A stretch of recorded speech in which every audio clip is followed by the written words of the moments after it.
If you're noticing more hair in your brush than usual, or if your hairline seems to be retreating, you're not alone. Hair loss is a sensitive topic, but today we'll dive deep into the world of hair loss. It's a topic that affects millions of us. It can be a stressful situation, even if it's just gradual thinning of hair. This is part 1 of the series on hair loss. We'll explore what is hair made of, what hair loss really is, why it happens, what are some of the modifiable factors, and in the future videos we'll discover what you can do about it. So let's get to the root of this problem together.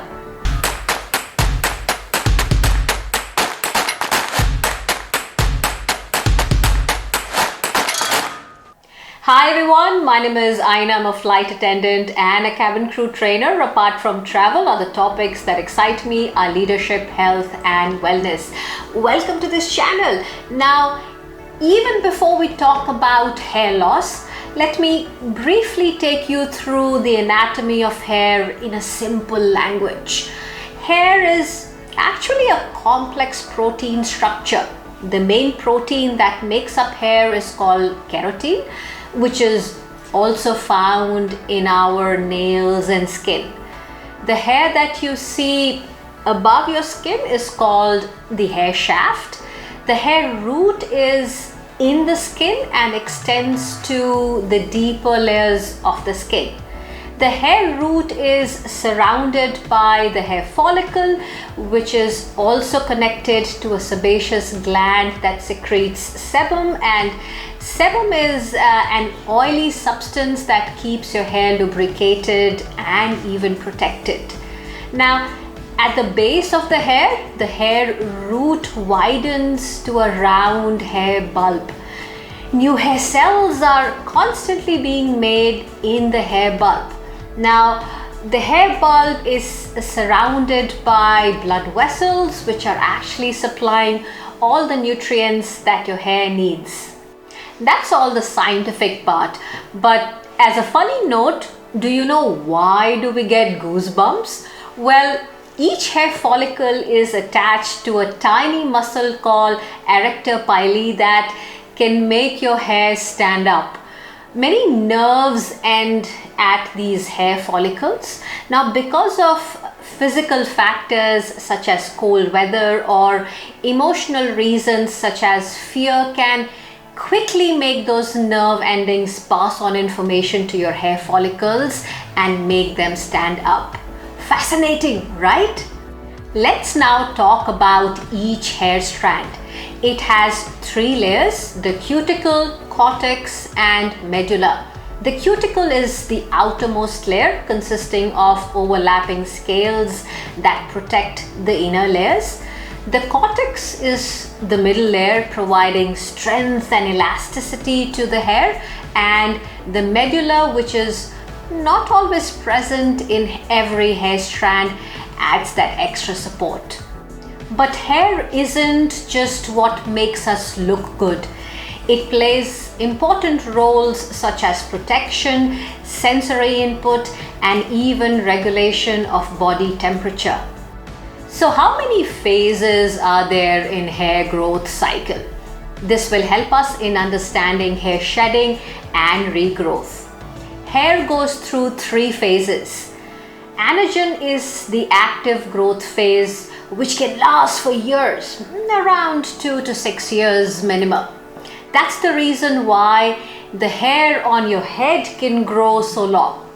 Thank God that's not the case with the hair, say, on our arms. If this were the case, then we might need to braid them. Thank God it doesn't. You can see how wild my imagination can run sometimes, right? Now, when hair loss happens, this growth phase gets shorter. Catagen is a short transitional phase where growth slows down. Lastly, telogen, which is also called the resting phase, is where hair eventually falls out to make way for the new ones.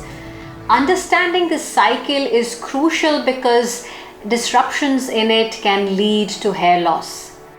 This brings us to our next topic, hair loss. Medically known as alopecia, it's a condition that can affect just your scalp or your entire body, leading to baldness or thinning of hair. Hair loss simply refers to the gradual or sudden loss of hair from your scalp. Now, depending on the underlying cause, it may be temporary or permanent. With about 100,000 hairs on your head, it's normal to lose some hair every day, say around 50 to 100 strands. This is just part of the natural hair growth cycle, but sometimes excessive hair loss can be a sign of an underlying cause. Also understand that hair thinning is a natural part of aging, but sometimes it can happen for other reasons too. But what are those reasons? Well, there are a few main ones that can lead to hair loss. Genetics is a big one. Androgenetic alopecia, more commonly known as male or female pattern baldness, is hereditary. For men who are around 30 years of age, they have a higher risk of losing hair if their father was bald and not their mother's father. Male pattern baldness typically involves progressive hair loss above the temples first and then thinning at the crown of the head. On the other hand, female pattern baldness often results in thinning all over the scalp and might look like widening or thinning around the parting area. It typically occurs after age 65, but for some females, it can begin early in their lives as well. Shifts in hormones like those experienced during pregnancy, childbirth, menopause, and even certain medications can contribute to hair loss. Thyroid imbalance is a major contributing factor to hair loss. When I had my thyroid issue, I had lost quite a bit of hair and my hairline had retreated quite a bit. Thankfully, it's a reversible factor, but it took me almost a year to get some of my hair back. Underlying medical conditions such as diabetes, autoimmune disorders, and scalp infections can also lead to hair loss. Many people experienced rapid hair fall after getting COVID. There might be some correlation between severe COVID infection and hair loss. Major life stressors such as childbirth, menopause, polycystic ovary syndrome, weight loss, and traumatic experiences can trigger temporary hair loss. The good news is that not all hair loss is permanent. There are reversible factors that can lead to temporary hair loss. Iron deficiency and low protein intake can be linked to hair loss. Addressing these deficiencies with diet and supplements might help. Tight hairstyles like braids and ponytails can cause a type of hair loss called traction alopecia. This obviously happens over a really long period of time, and loosening up your style can allow hair to regrow. Hair loss can be a side effect of some medications such as chemotherapy and radiation therapy that is used for cancer. Once such medications and treatments are stopped, hair growth happens naturally. You might not be surprised to know that your lifestyle can be contributing to hair loss. These include poor hair care practices such as excessive heat styling or harsh chemical treatments, unhealthy diet which is low in protein and iron, smoking, and excessive alcohol consumption. By making positive lifestyle changes, you can protect your hair health. While some factors are out of our control, there are things we can do to potentially slow down hair loss and promote healthy hair growth.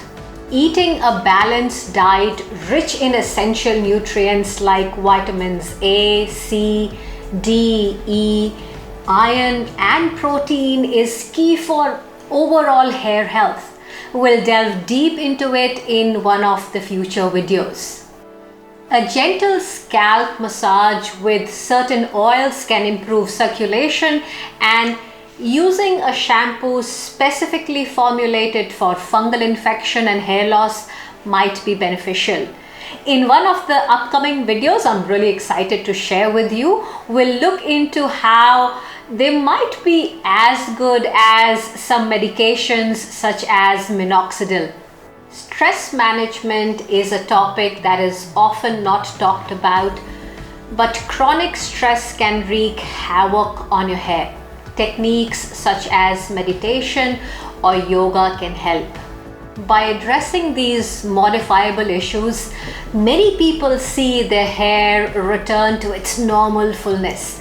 Additionally, there are treatments like medications, topical solutions, laser therapy, and light therapy.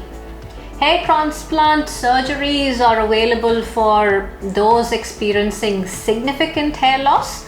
We'll talk about the different solutions for hair loss in the future videos. There's lots coming up, so stay tuned.